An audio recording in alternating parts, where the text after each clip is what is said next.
Assalamualaikum warahmatullahi wabarakatuh. Halo teman-teman semuanya, apa kabar? Semoga teman-teman semua sehat selalu ya.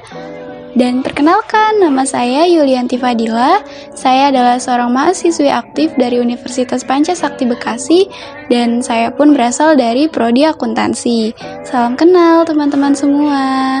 Dan di video kali ini saya akan membahas pembelajaran tentang ekonomi mikro. Untuk teman-teman yang baru mendengar tentang ekonomi mikro dan teman-teman juga ingin tahu apa sih ekonomi mikro, langsung saja simak video ini sampai habis. Pertama-tama, mari kita bahas tentang definisi ilmu ekonomi. Ilmu ekonomi adalah salah satu bidang ilmu pengetahuan yang membahas tentang alat pemuas kebutuhan manusia yang bersifat terbatas dan membahas faktor produksi yang menghasilkan barang dan jasa. Ilmu ekonomi pun terbagi menjadi dua nih teman-teman, yaitu ada ekonomi mikro dan juga ekonomi makro. Ekonomi mikro ini suatu bidang ilmu yang menganalisis bagian kecil dari perekonomian, sementara makro atau ekonomi makro adalah bidang ilmu yang menganalisis kegiatan perekonomian secara menyeluruh. Nah, selanjutnya teman-teman juga perlu tahu nih tentang masalah pokok perekonomian. Ada tiga masalah pokok perekonomian, yaitu yang pertama adalah masalah pokok perekonomian klasik. Sifat permasalahan ini sangat sederhana, paling tentang produksi, distribusi, dan juga konsumsi.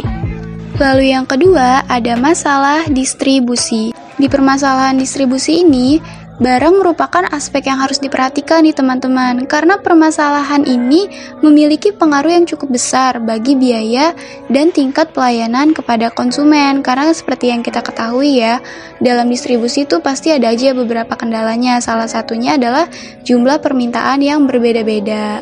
Lalu yang ketiga atau yang terakhir adalah masalah konsumsi.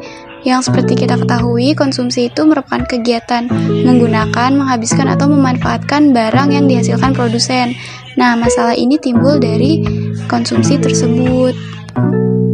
Setelah mengetahui masalah perekonomian, teman-teman juga harus tahu nih tentang sistem perekonomian. Ada 4 sistem perekonomian. Dan yang pertama adalah sistem ekonomi tradisional, di mana dalam sistem ini masyarakatnya itu menggunakan cara barter untuk mendapatkan barang atau tukar barang dengan barang. Dan di sistem perekonomian ini masyarakatnya belum mengenal uang sebagai alat pembayaran. Lalu yang kedua adalah sistem ekonomi komando, di mana dalam sistem ini ada peran pemerintah untuk membuat semua kebijakan yang menyangkut produksi, distribusi, dan juga konsumsi. Jadi di sistem ini kontrol pemerintah tuh sangat tinggi untuk mengatur semua aspek kegiatan ekonomi. Nah, yang ketiga ada sistem ekonomi liberal, di mana dalam sistem ini sangat memberikan kebebasan seluas-luasnya kepada masyarakat untuk melakukan kegiatan ekonomi.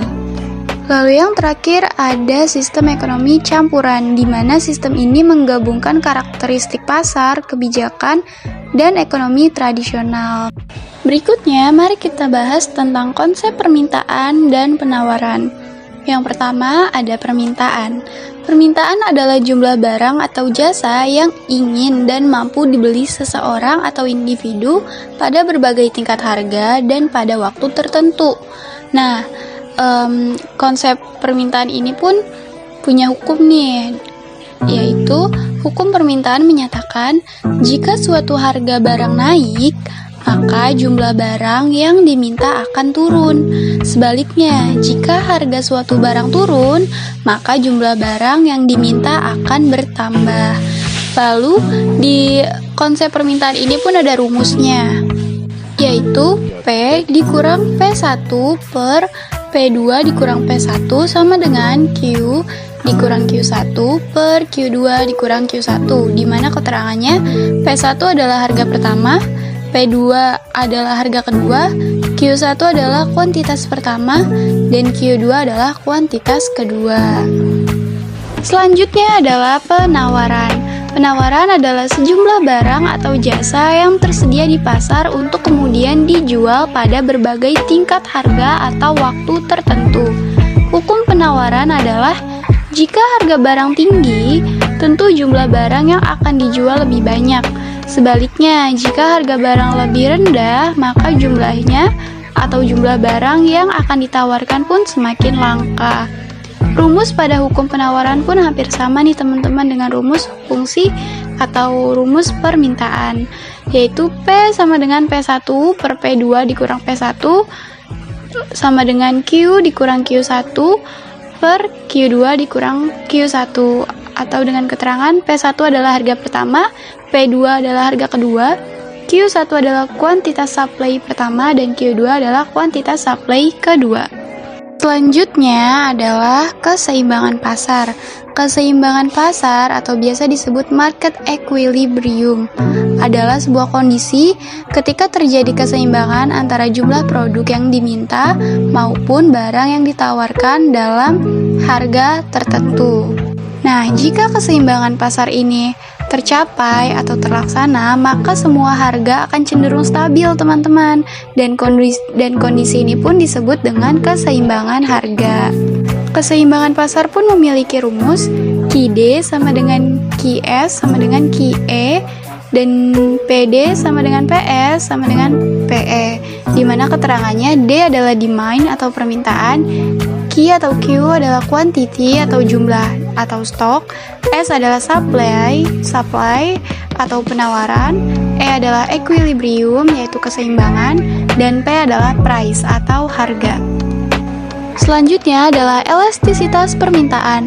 Elastisitas permintaan merupakan istilah dalam dunia ekonomi untuk menggambarkan perubahan jumlah permintaan barang terhadap perubahan harga dari barang tersebut.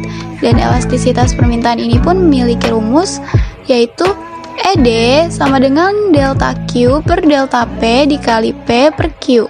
Dengan keterangan, ED merupakan koefisien elastisitas permintaan, delta P merupakan perubahan harga, delta Q perubahan jumlah permintaan, Q adalah jumlah permintaan awal, dan P adalah harga awal.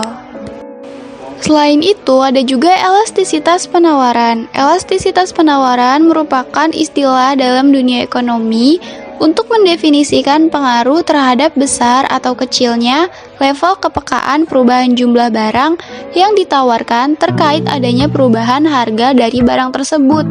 Dan elastisitas penawaran ini pun memiliki rumus, koefisien elastisitas penawaran sama dengan delta Q dibagi delta P dikali P dibagi Q, dengan keterangan delta Q adalah perubahan jumlah barang yang ditawarkan dan delta P merupakan perubahan harga barang.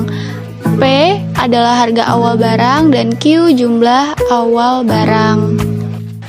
Baik, sekian penjelasan dari saya tentang ekonomi mikro. Mohon maaf ya teman-teman apabila ada kesalahan maupun kekurangan. Dan terima kasih telah menonton video ini sampai habis. Semoga bermanfaat. Wassalamualaikum warahmatullahi wabarakatuh.